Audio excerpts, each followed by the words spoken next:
શું ફ્રેન્ડ્સ, તમે આખું વર્ષ માટે જ્યારે પણ વટાણા સ્ટોર કરો છો ત્યારે તેમાં ફ્રોઝનની સ્મેલ આવે છે, વટાણા કાળા પડી જાય છે અને જ્યારે વટાણા સ્ટોર કર્યા હોય તેના ઉપર બરફ આવી જાય છે ફ્રેન્ડ્સ. તો આજના વિડીયોમાં આપણે બધી ટિપ્સ અને ટ્રિક્સ સાથે વટાણાને એવી રીતે સ્ટોર કરશું કે આ બધી પ્રોબ્લેમમાંથી તમને છુટકારો મળી જવાનો છે. અને વટાણા અત્યારે ખૂબ સસ્તા મળી રહ્યા છે ફ્રેન્ડ્સ, તો મોંઘા થઈ જાય તે પહેલાં જરૂરથી તમારે તેને સ્ટોર કરી લેવા જોઈએ, જેથી આખું વર્ષ માટે આપણને ફ્રેશ લીલા વટાણા યુઝમાં મળે. તો જ્યારે પણ ફ્રેન્ડ્સ આપણે વટાણા સ્ટોર કરવાના હોય ને ત્યારે સરસ મોટો દાણો હોય ને લીલા વટાણા હોય તેવા જ વટાણાનો ઉપયોગ કરવાનો છે.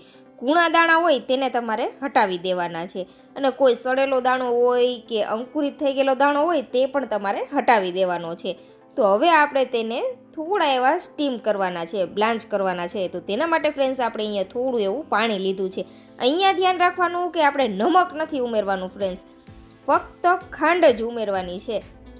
તો મારી પાસે અહીંયા 4 કિલો જેટલા દાણા છે, એટલે આપણે અહીંયા 2 ચમચી જેટલી ખાંડનો ઉપયોગ કરેલો છે. આ રીતે પાણી ઉકળવા લાગે ને ફ્રેન્ડ્સ, પછી આપણે તેની અંદર વટાણા ઉમેરી દેવાના છે. જેટલા આવે એટલા ઉમેરી દેવાના અને વટાણા ઉમેરી દઈ ફ્રેન્ડ્સ.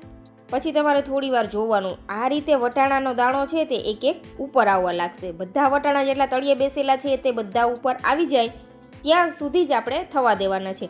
વધુ આપણે તેને ઓવરકુક નથી કરવાના, તે વાતનું પણ ફ્રેન્ડ્સ ધ્યાન રાખવાનું છે.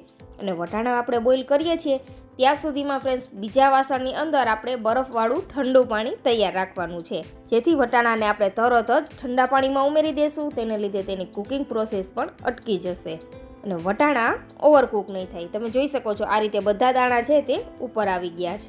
ઘણી વખત ફ્રેન્ડ્સ આપણે શું કરતા હોય, વટાણા ફોલી લઈ અને સીધા આપણે તેને ડાયરેક્ટ કન્ટેનરમાં સ્ટોર કરીને ફ્રીઝરમાં રાખી દઈએ છીએ. તે રીત સાવ ખોટી છે ફ્રેન્ડ્સ. તે રીતથી કરશું ને તો શું થશે, વટાણાની અંદર સ્મેલ આવી જશે, બરફ જામી જશે. પણ આ ટ્રીકથી તમે વટાણા સ્ટોર કરશો ને એટલે સામું વરસ આવશે ત્યાં સુધી ફ્રેન્ડ્સ એક દાણો ફ્રેશ જ હશે વટાણાનો. અને વટાણા યુઝમાં લેશો ને એટલે જરાય ફ્રોઝનની સ્મેલ નહીં આવે. તો ઝારાની મદદથી આપણે વટાણાને આ રીતે ઠંડા પાણીની અંદર ઉમેરી દેવાના છે. તમે જોઈ શકો છો ફ્રેન્ડ્સ, આપણે વધુ ઓવરકુક નહીં કરવાના, તે વાતનું પણ ધ્યાન રાખવાનું છે. આ રીતથી ફ્રેન્ડ્સ તમે વટાણા સ્ટોર કરશો ને એટલે તમારે મોંઘા વટાણા ખરીદવા પણ નહીં પડે. અત્યારે સાવ સસ્તા વટાણા મળી રહ્યા છે, 20 થી 30 રૂપિયા કિલોમાં આસાનીથી તમને મળી જાય છે. સિઝન હવે જવામાં છે એટલા માટે ફ્રેન્ડ્સ. અને અત્યારે વટાણા પણ સરસ એવા હોય છે, તો તમારે તેને જરૂરથી સ્ટોર કરી લેવા જોઈએ. તો આ રીતે આપણે તેને ઠંડા પાણીમાં ઉમેરી દીધા છે, તમે અહીંયા જોઈ શકો છો ફ્રેન્ડ્સ. તો હવે આપણે તેને ઠંડા પાણીમાં 5 મિનિટ માટે રહેવા દેશું. 5 મિનિટ સરસ એવા ઠંડા પાણીમાં રહેશે ને એટલે તમે અહીંયા જોયું ફ્રેન્ડ્સ, તેનો કલર પણ સરસ ગ્રીન જ જળવાયેલો રહ્યો છે.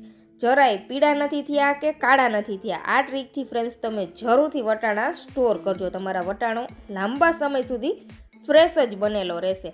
હવે તેને આપણે આ રીતે ઝારામાં કાઢીને નીતરવા માટે રાખી દઈશું. ત્યાં સુધીમાં આપણે બાકી વટાણાને પણ સેમ પ્રોસેસથી બ્લાન્ચ કરી લેશું.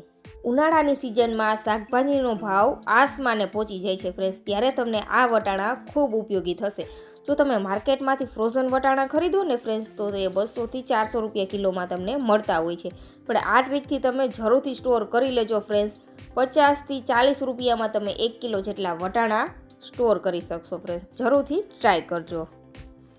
તો આ રીતે હવે તેને કોટનના કપડા ઉપર ફેલાવી દેવાના છે. એક પર એક દાણો આવે તે રીતે નહીં, છૂટા છૂટા આપણે તેને આ રીતે ફેલાવી દેશું, જેથી તેના ઉપર જરા પણ પાણીનો ભાગ લાગેલો હોય તે સુકાઈ જાય. ઘણી વખત આપણે આમનો ભીના વટાણા ભરી દઈ બેગની અંદર અને સ્ટોર કરી દઈ, તેને લીધે પણ તેની ઉપર બરફ જામી જતો હોય છે. તે આપણે નથી કરવાનું ફ્રેન્ડ્સ. આ રીતે સરસ તેને છૂટા છૂટા 1 કલાક માટે પંખા નીચે છોડી દેવાના છે, એટલે સરસ એવા ડ્રાય થઈ જશે. ડ્રાય થઈ જાય ને પછી જ તમારે તેને સ્ટોર કરવાના છે. તો આ રીતે આપણે 4 કિલો વટાણાને સરસ ફેલાવી દીધા છે, તમે અહીંયા ફ્રેન્ડ્સ જોઈ શકો છો. અને વટાણા સ્ટોર કરવા માટે ફ્રેન્ડ્સ તમારે નાની બેગનો જ ઉપયોગ કરવાનો છે, મોટી બેગ નહીં, નાની બેગ. કારણ કે આપણે થોડા એવા યુઝમાં લેવા હોય તો આપણે તે બેગનો ઉપયોગ કરી શકીએ, જેથી બીજા વટાણા છે તે હવાની સંપર્કમાં આવીને ખરાબ ન થઈ જાય. તો આજની આ ટ્રીક ફ્રેન્ડ્સ વટાણા સ્ટોર કરવાની તમને કેવી લાગી કમેન્ટ કરીને જરૂરથી જણાવજો. અને મારી આ રીત તમને ફ્રેન્ડ્સ થોડી પણ યુઝફુલ લાગે તો પ્લીઝ ફ્રેન્ડ્સ ચેનલને સબસ્ક્રાઈબ કરજો અને વિડીયો તમારા ફ્રેન્ડ્સ અને ફેમિલી મેમ્બરમાં શેર કરવાનું તો ભૂલતા જ નહીં. તો અહીંયા તમે જોઈ શકો છો 1 કલાક માટે આપણે સરસ સૂકવવા માટે રાખી દીધા હતા, તો પણ વટાણાનો કલર ચેન્જ નથી થયો. હવે લઈ લેશું આપણે જીપલોક બેગ. તેની અંદર આપણે વટાણાને આ રીતે સ્ટોર કરી દેશું. જેટલા વટાણા આવે એટલા આપણે તેમાં સ્ટોર કરવાના છે. દબાવીને નહીં, આ રીતે હલકા હાથે જ આપણે તેની અંદર સ્ટોર કરવાના છે. જો દબાવી દેશું ને તો પણ વટાણાની અંદર બરફ ઘણી વખત આવી જતો હોય છે.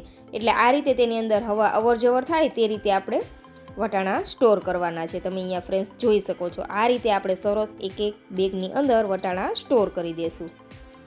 અને બેગ બને ત્યાં સુધી આપણે નાની જ લેવાની છે, જેથી આપણે ફ્રીઝરની અંદર જગ્યા પણ વધુ ન રોકે. તમે જોઈ શકો છો ફ્રેન્ડ્સ, બસ આ રીતે આપણે બધી જ બેગ તૈયાર કરી લેશું. તો ટોટલ આપણી પાસે અહીંયા 5 બેગ તૈયાર થયેલી છે વટાણાની. તમે અહીંયા જોઈ શકો છો ફ્રેન્ડ્સ, કલર જેવો ગ્રીન હતો એવો જ જળવાઈ રહેલો છે. જરાય વટાણાનો કલર ચેન્જ નથી થયો. આ રીતથી ફ્રેન્ડ્સ તમે વટાણા સ્ટોર કરશો ને એટલે જરાય કાળા નહીં પડે, ચીકણા નહીં થાય, તેના ઉપર ફૂગ નહીં આવી જાય કે બરફ નહીં લાગે, અને ફ્રોઝનની સ્મેલ પણ નહીં આવે. તો આ ટ્રીકથી ફ્રેન્ડ્સ તમે જરૂરથી વટાણા સ્ટોર કરજો. અને તમે કઈ રીતે વટાણા સ્ટોર કરો છો તે પણ મારી સાથે જરૂરથી જણાવજો. અને આ રીત તમને કેવી લાગી કમેન્ટ જરૂરથી કરજો. તો હવે વટાણાની સિઝન પૂરી થઈ જાય ને વટાણા મોંઘા થઈ જાય ને ફ્રેન્ડ્સ, તે પહેલાં આ ટ્રીક જરૂરથી ફોલો કરી લેજો, જેથી આખું વર્ષ માટે મોંઘા વટાણા ખરીદવા ન પડે અને આ રીતે તમે સસ્તા વટાણા ભરી શકો. તો અત્યારે ફ્રેન્ડ્સ વટાણા છે, વેફર્સ છે, તેની સિઝન આવી ગઈ છે. તો તમે પણ આ રીતે વટાણા સ્ટોર કરજો અને બટેકાની વેફર્સ પણ બનાવી લેજો. તો બટેકાની વેફરનો વિડીયો આપણે ચેનલ ઉપર આપેલો જ છે.